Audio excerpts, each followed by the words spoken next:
ठाणे जिल्ह्यातील बापगावात multi model hub आणि terminal मार्केटची उभारणी करण्यात येणारे फळं भाजीपाला निर्यातीसाठी हे हब उभारण्यात येणार आहे। त्यासाठी राज्य कृषी पणन महामंडळाला 7 हेक्टर जमीन उपलब्ध करून देण्यास मंत्रिमंडळ बैठकीत मान्यता देण्यात आली आहे। या प्रकल्पामुळे दरवर्षी 1 लाख टन शेतमालाची हाताळणी करणं शक्य होणार आहे।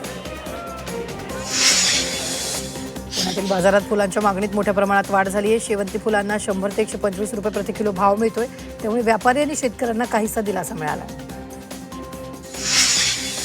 वाशिममध्ये गेल्या काही दिवसात कपाशीच्या दरात वाढ झाली। कपाशीच्या दरात प्रति क्विंटल 1000 रुपयांची वाढ झाली असून दर 8100 रुपयांपर्यंत पोहोचले आणि या दरवाढीचा फायदा पुन्हा एकदा व्यापाऱ्यांनाच होतोय, त्यामुळे कष्ट शेतकऱ्यांचे नफा व्यापाऱ्यांचा अशी भावना व्यक्त होते।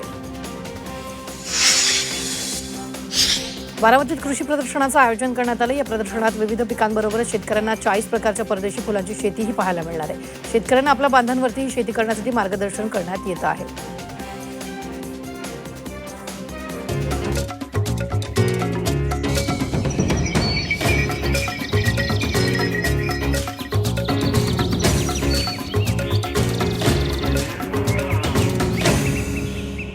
पीक पाणी पॉवर्ड बाय ऊस पिकाच्या भरघोस वाढीसाठी नेचर केअर फर्टिलायझर्सचे खत ग्रीन हार्वेस्ट।